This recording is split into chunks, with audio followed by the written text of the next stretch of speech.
All right. Anyway, back to the folks. Thank you. Sorry. I had 80% at the beginning of the last period. In 2 periods, it went the whole thing down to 6. Well, yeah, you've been streaming on airplane, yeah. That's a lot of Usually I can go a whole day on airplane. It doesn't die. On one battery charge, yeah. Whatever. All right. Now. Is he? So anyway, we're going to talk extra loud now for Mr. Johnson. So when we look at these formulas, right? When we look at these formulas.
All right. Anyway, back to the folks. Thank you. Sorry.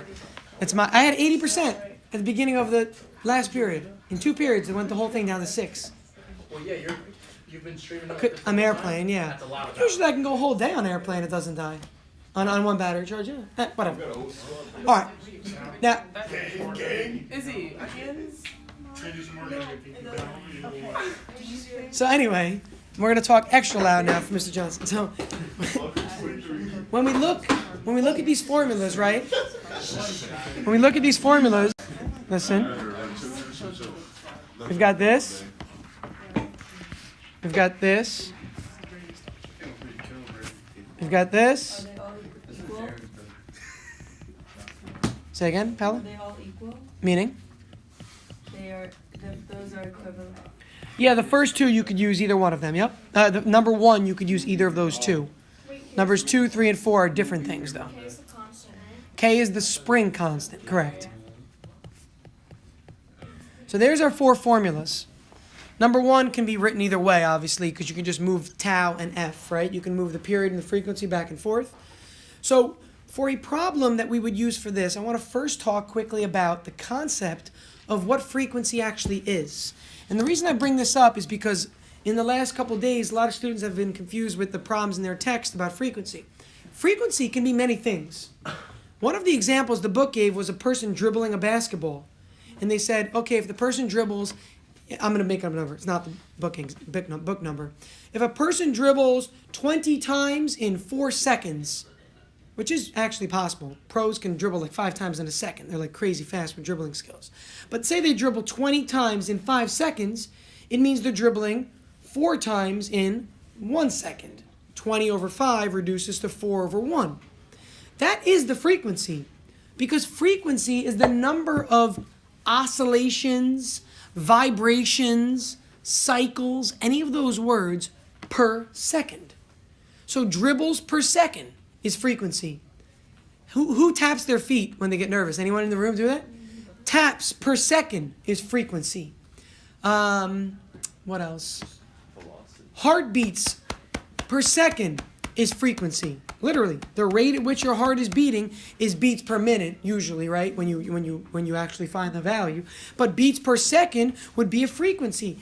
Anything that is occurring in a cyclical nature a certain amount of times per second is what frequency is. Is that clear? What frequency is? So what's period? I mean, about this? Yeah. Go ahead. Wait, so a frequency is like events per second. Why is Yep. the unit 1 over? It's events per second. It's 1 over second. The word events has no units, right? Okay. Cycles per second. Cycles is not really a unit. It's just the amount of this. That's what a cycle is. So when you say units per second, or beats per second, or taps per second, or dribbles per second, it's really 1 over seconds. That's the unit of frequency, which is hertz. Remember, hertz is 1 over seconds, cycles per second. So my follow-up is, what is period length? If this is cycles per second. Isn't it the time? What? Yeah, I know it's time, but what more than that? The tau thing. More. She's right. She's totally right, but I want more than that. If frequency is the number of dribbles per second, what would period be? With the amount of time focus a certain number of periods to occur, or like events to occur. Okay, specifically, how many events we look at? How many? We looked at 20. Well, in the case of dribbling, it was 20. But if I tell you that it's 4 dribbles per second, I want to know, in that case, if I flip it, it's going to be a quarter of a second per dribble. Think about that. Reciprocals. Think about reciprocals. If I dribble a ball, I can't do this, 4 times, 1, 2, 3, 4, in a second, it means that each dribble took a quarter of a second, right? Yeah. Isn't that where the reciprocal nature comes from here? That's why these formulas are reciprocals of each other. So if your heart is beating like this, 1 beat per second, it's 1 second per beat. Everybody with me on this? Music players? Okay. And when your music teacher says double time now, if you look at cut, isn't it called cut time? Oh, come on, like 4/4. Like when you look at your stanzas, you have 4/4. Like the quarter note gets the beat, 4 beats per stanza. When you have cut time, isn't everything twice as fast? Yeah. Ever hear that called cut time? You literally have everything. Anyway, if you do, suddenly you have 2 beats per second. So 2 beats per second means it takes a half a second per beat. Again, 2 beats per second is a half of a second per beat. What is 2 and 1/2 with respect to each other? They're reciprocals, just like we're seeing here. So time period is really the time period for one oscillation, one vibration, one dribble, one beat. Again, time period is the time for one oscillation. Now, how does that relate to springs and pendula? I pull down on a spring, I let go. It does this. That's one time period. Again, pull down on a spring, let go. It oscillates up, comes back down. That's one time period. I take a pendulum and I raise the pendulum up, I let go. It swings and comes back. That's one time period. And you saw that in your lab, so you should have a physical understanding of it, but recognize what that is with regards to frequency and how it's used with these two formulas. The fourth formula in this arrangement is our velocity formula, which really does show us how things like wavelength and frequency are inversely related. Just like period and frequency are inversely related, wavelength and frequency are also inversely related. And this idea you could think of, I talked about ambulances and the sounds they make, and how when they approach you it's a high pitch, and when they leave you it's a low pitch. The Doppler effect. Thank you. Now, what's really happening? Let's show this visually so that you guys get a good understanding of the concept of what a wavelength is. So we're going to really focus on this fourth formula here. So a wavelength, if I were to look at sound waves propagating toward me, that's what it would look like. And a wavelength from your last lab you guys just did is this right here. Remember that lab you did and already turned in? A lot of you turned it in already. That was your wavelength. And what happens if the ambulance is traveling towards you? It's compressing those wavelengths because it's catching up to them like an accordion or like a spring compressing. So now when so this is the wavelength of sound when the ambulance is stationary. Now the ambulance, let's put the ambulance here, and let's say the ambulance is moving to the right. When that happens, we're going to get wavelengths like this. And therefore, the wavelength has suddenly done what? Decreased a ton. It's physically compressing the sound waves. And take a look. Look at my formula over here. My formula says the speed of sound, which I'll give you if you need it on the test, 343 meters per second. The speed of sound equals the wavelength, equals the wavelength times the frequency. And what did I just tell you happened when the ambulance started moving? What happened to the wavelength? It shrunk. So if the wavelength goes down, what must happen to the frequency for this still to be 343 as an answer? It must go up. Wouldn't it be? Let's think about this. But isn't higher frequency more things? And that's what's happening here. Think about it. Aren't there more of these things occurring now? Here there was only what? 1, 2, maybe 2.5 cycles, right? So why is it going down? It's not. So as the wavelength, this gap goes down, smaller, it gets compressed. You get more and more of these things, or more and more frequency. Yeah. What is frequency in terms of sound? What's the word for it? We used this last time. I talked about this. Vibration. Okay, it is vibrations, but sound. It's the what of the sound. What is it? Pitch. There it is, Joe. Thank you. The pitch. The frequency of the notes that you're playing on an instrument are measured in hertz. That is the sound's pitch. So when the ambulance approaches you, when it physically approaches you, the wavelengths get smaller. Stay with me. Wavelengths going down cause an increase in frequency, so you hear woo, woo, woo when it's approaching you. When it's leaving you, you literally hear woo, woo, woo, a physical difference in the sound's pitch. You can literally hear it. So it's a great example of compression of those waves. Is that only with ambulances? No, a lot of things, yeah, a lot of things. If anything is putting off some sort of a sound that's propagating outward, while we call it the source, the ambulance is the source of the sound. While the source is moving, all things have the Doppler effect occur. Yep. Is that why, like, in like cartoons when you drop something off a cliff, like it sounds really high and really low? Yeah. Like that. That is the sound of the object traveling through the air, really. And it's most likely because it's either broken the speed barrier, the sound barrier of 343, and it's above what's called Mach 1, or it's just the oscillation of the air molecules vibrating because that object is moving so fast. I mean, take a wiffle bat, right? Take a wiffle bat and swing it through the air. What do you hear? You hear that whistling sound? Take a glass. Take a glass soda bottle and blow in the top of it. You hear, woo, you can make sound with it, right? And if you put water in there, it decreases the pitch because the sound waves travel at different wavelengths. Those are called harmonics. I'm not getting into these heavy, but in college, if you want to study this, it's acoustics of engineering, or vibrational analysis in engineering. That's what you're really studying here. Kim? Wait, so which one is louder? Neither is louder. One is a higher pitch than the other. Let's point this out. That's a great question Kim just asked. Take a look. Loudness of sound is the amplitude of the wave, not the wavelength or frequency. So let's take a look at amplitude then. This is the amplitude here in yellow I'm drawing. The amplitude is the distance from what we call the midline to the max or the min. The amplitude is a measurement of the amount of energy the wave carries. We wrote this down in section 13.3, 13.4. It was a big section we talked about there. Who was it that did it in class? Paolo, you helped, right? With the slinky? Yeah. Who else helped you help with? Nick, right? Nick, was it you? Yeah. The measurement So- of energy. Measurement of energy, yep. And more energy means the louder the sound is.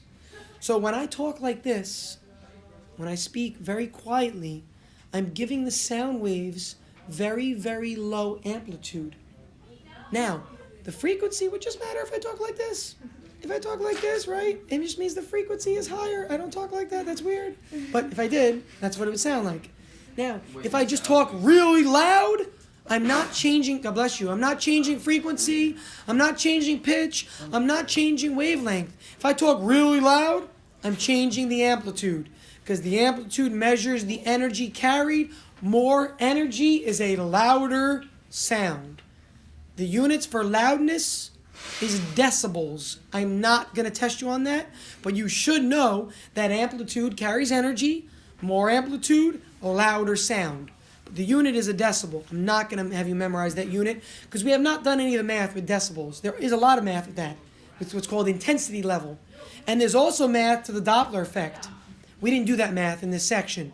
If you want to take the subject test in physics at the end of the year, it is a topic covered. I put it at the bottom of the Moodle page. You'll see there's a bunch of topics down there for the subject test. The Doppler effect is one of them. And there is a little bit of math. It's not hard math. It's just that I never find the time for it. I like to do things like projects and more labs. And if I didn't do all that stuff like labs, I could probably cover more material and teach you more topics. But I find that labs are a little bit more engaging than just lecturing every class. So I don't cover those topics, so you know. But it is good to know that the idea of that exists.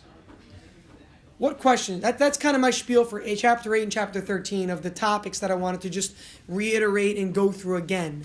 But what questions might you have from the problem set or from the homework or notes or whatever you've been with? Yeah? Okay, so like,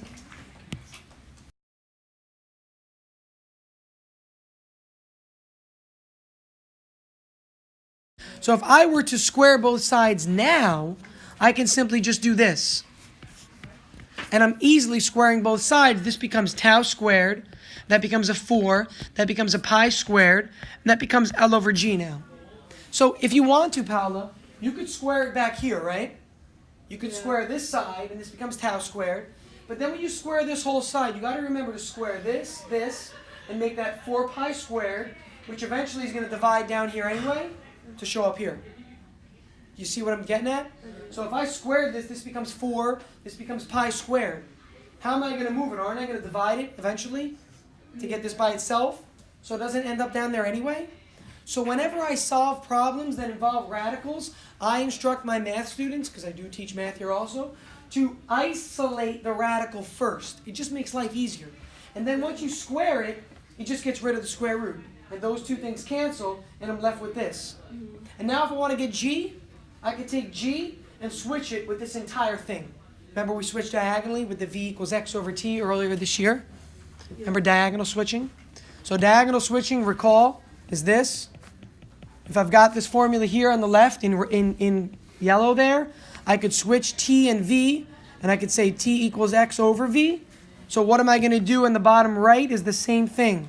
I'm going to take g and switch it with this entire thing, and I see this entire thing here as v. So if I were to solve this for g, it's g equals L over that entire thing in the denominator.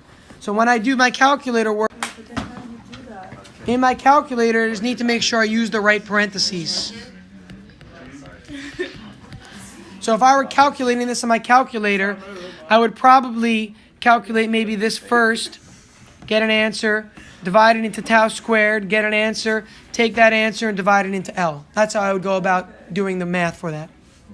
You could also plug in numbers earlier on. Listen, 2 things. 1, I have baseball after school today, but I can give you like 15 minutes. So if people want to come by with quick questions or to see their lab that they just turned in, I started grading that lab, not the one that you turned in yesterday, but the one that you turned in like 3 days ago. If you want to see that lab, some of you that turned it in today actually because it was late, I can go over that with you if you had questions on it. So if you want to ask any questions on labs, on homeworks, on prompts, come by after school, but I can give you like 15, 20 minutes max. Is that clear? Okay? All right, study hard this weekend, please. Oops.